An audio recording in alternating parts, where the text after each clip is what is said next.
मैं बात कर रहा हूँ मिस्टर स्टीव जॉब्स की। उन्होंने एक कंपनी बनाई जो एप्पल के नाम से फेमस हुई। शुरू में केवल 2 लोगों के साथ एक गैराज में, अपने घर के गैराज में उन्होंने शुरू करी थी कि अगर मैंने अपनी पढ़ाई नहीं छोड़ी होती तो मैं आज एप्पल का सीईओ नहीं होता। जो होता है अच्छे के लिए होता है। तो आप ये समझिए कि अगर आपकी लाइफ में कोई परेशानी आ रही है या चलता हुआ काम रुक जा रहा है और आपको एक नया रास्ता दिखाई दे रहा है तो आपको उसको फॉलो करना चाहिए।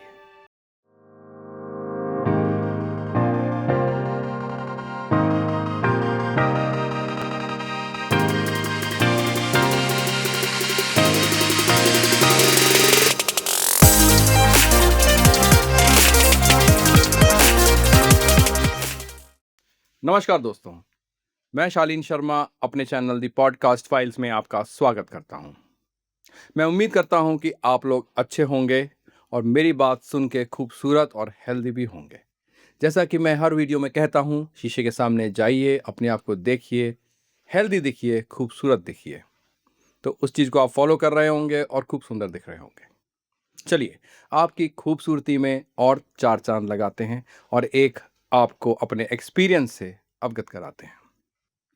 मैं इस वीडियो की शुरुआत एक एग्जाम्पल से देना चाहूँगा। मैं बात कर रहा हूँ मिस्टर स्टीव जॉब्स की, जो एप्पल के सीईओ और चेयरमैन थे। उनके बारे में एक बात कही जाती है और उन्होंने एक स्पीच दी थी।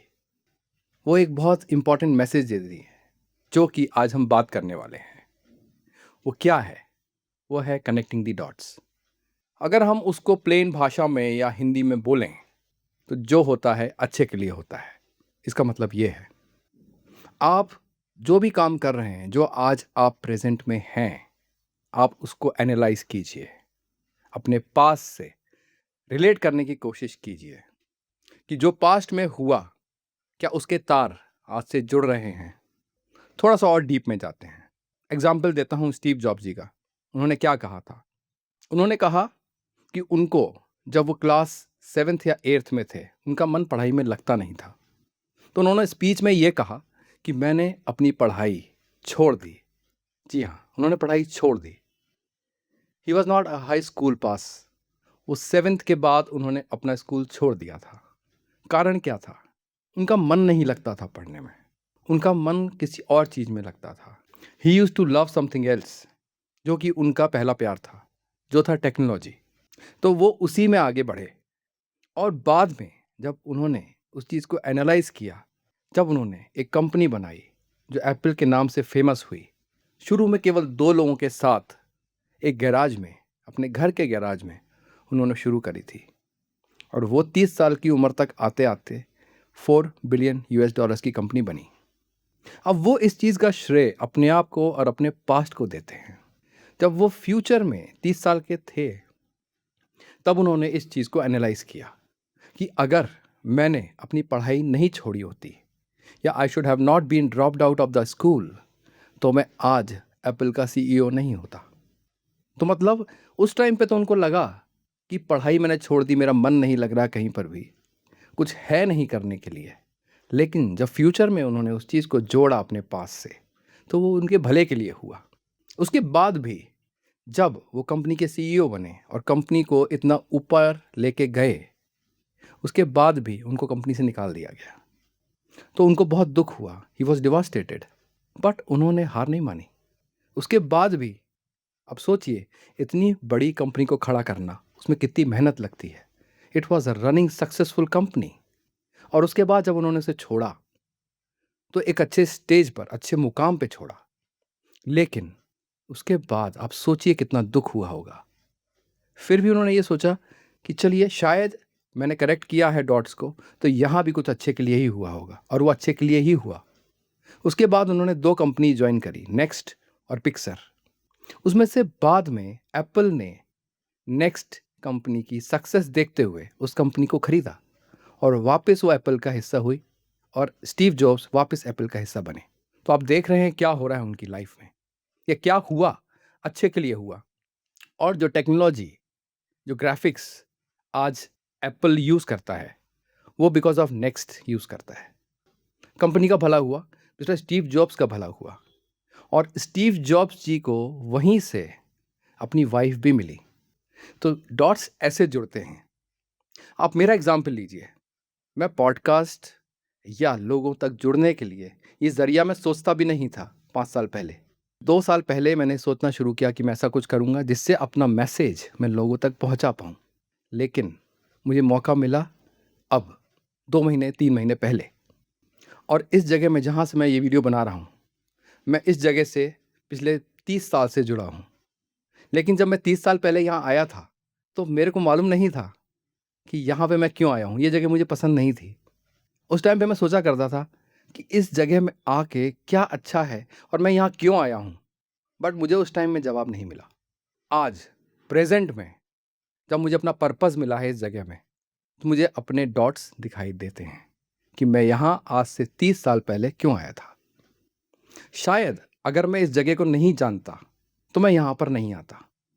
शायद मुझे आपसे बात करनी थी, आप तक ये मैसेज पहुँचाना था कि लाइफ में जो भी हो रहा है अच्छा हो रहा है, लेकिन उसके लिए आपको एफर्ट्स करने पड़ेंगे। आप सोचें बैठ के सब होगा, नहीं होगा तभी जब आप कुछ करेंगे।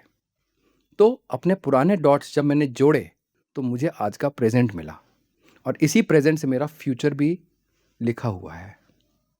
तो आप ये समझिए कि अगर आपकी लाइफ में कोई परेशानी आ रही है या चलता हुआ काम रुक जा रहा है और आपको एक नया रास्ता दिखाई दे रहा है, भले ही आप उस रास्ते पे जाना चाहें या नहीं जाना चाहें, अगर आपको दिख रहा है तो आपको उसको फॉलो करना चाहिए, क्योंकि वो एक बड़े पर्पस के लिए है और वो आपको कनेक्ट कर रहा है आपके पास्ट से। आप आगे या फ्यूचर देख के डॉट्स कनेक्ट नहीं कर सकते, आप अपना पास्ट देख के ही डॉट्स कनेक्ट कर सकते हैं। आज मैं बैठ के पास्ट में ये सोच सकता हूँ कि क्या क्या हुआ, और आज मैं जो हूँ या जो कर रहा हूँ वो बिकॉज ऑफ माई पास्ट। वैसे ही आप लोग भी एनालाइज कीजिए, देखिए अपने पास्ट की तरफ। क्या आपका पास्ट आपके प्रेजेंट से जुड़ा हुआ नहीं है, और आपका प्रेजेंट क्या आपको फ्यूचर की तरफ लेके नहीं जा रहा? बिल्कुल जोड़ पाएंगे। और ये नेचर है, ये प्रकृति है, जिसे हम यूनिवर्स बोलते हैं, लॉ ऑफ यूनिवर्स बोलते हैं, ये वो है। ये गलत नहीं होता। जैसे थंब रूल होता है किसी भी चीज़ का, उसी तरह से नेचर का भी थंब रूल है। जिसके साथ जो हो रहा है वो किसी कारण से हो रहा है, बिना कारण के नहीं हो रहा। तो उस पर ट्रस्ट कीजिए, अपनी प्रॉब्लम से घबराइए नहीं। आपकी प्रॉब्लम्स आपको उस टाइम पे लगता है कि वो आपको दुख दे रही हैं, वो प्रॉब्लम्स पैसे से रिलेटेड हो सकती हैं या किसी रिलेशनशिप से रिलेटेड हो सकती हैं। आपको लगता है कोई इंसान एग्जाम्पल के लिए आपकी लाइफ में आया और आपको उसके जाने से दुख हुआ या आपका ब्रेक ऑफ हो गया, तो आप सोचेंगे यार भगवान ने मेरे साथ अच्छा नहीं किया, यूनिवर्स ने मेरे साथ अच्छा नहीं किया। लेकिन विश्वास मानिए, जो हो रहा है अच्छे के लिए हो रहा है, आपके भले के लिए हो रहा है। हमको लगता है कि उस एक पर्टिकुलर पॉइंट पे भगवान ने हमको दुख दिया, हम कोसने लगते हैं लाइफ को, लोगों को, भगवान को, बट कोई फ़ायदा नहीं है। वो आपके भले के लिए है। शायद आप वो काम अपनी मर्जी से कभी नहीं करते, ये यूनिवर्स का काम कराने का तरीका है। आपको तैयार कर रहा है अपने फ्यूचर के लिए, अपने बड़े पर्पस के लिए। तो आप जिस चीज़ से प्यार करते हैं वो काम ज़रूर करिए। ऐसा नहीं है कि आपकी लाइफ में जो भी काम आप कर रहे हैं वो गलत है या सही है, उसको एनालाइज मत कीजिए। लेकिन अगर आपको किसी चीज़ से प्यार है, लगाव है, तो आप उसे करिए। अगर वो नेचर आपको दे रहा है, अच्छा हो या बुरा, तो आप उसको करिए, उसको छोड़िए नहीं। वही आपका पर्पस है। और प्रॉब्लम्स लाइफ में ये बताती हैं कि आपका फ्यूचर ब्राइट है। तो इस तरह आप इस वीडियो को एनालाइज कीजिए। एक बार नहीं, 2 बार नहीं, 3 बार नहीं, कई बार देखिए। आपको एक नज़रिया मिलेगा। जितनी बार देखेंगे उतनी बार अलग नज़रिया मिलेगा। और आप जाएं गूगल के ऊपर और आप चेक करें मिस्टर स्टीव जॉब्स की जो स्पीच है, उसको देखें। आपको एक लाइफ के बारे में नया नज़रिया मिलेगा। आपकी सोच चेंज होगी, आपका डायमेंशन चेंज होगा। आप करके देखिए और अपने तार को जोड़ के देखिए। I am sure you will be very happy. तो आज का वीडियो हम यहीं समाप्त करेंगे। मैं आशा करता हूँ कि आपको ये पसंद आया होगा। अगर इसमें आपको कुछ कमेंट करना है, कुछ चाहते हैं कहना, तो ज़रूर कहें, कमेंट में डालें, हम उसका जवाब ज़रूर देंगे। तो आज के लिए बस इतना ही। अगले एपिसोड में फिर मुलाकात होगी। तब तक के लिए thank you very much. You take care. Bye bye. Subscribe and like करना मत भूलिएगा, नहीं तो वीडियो नहीं बनेंगे। Okay, bye, take care.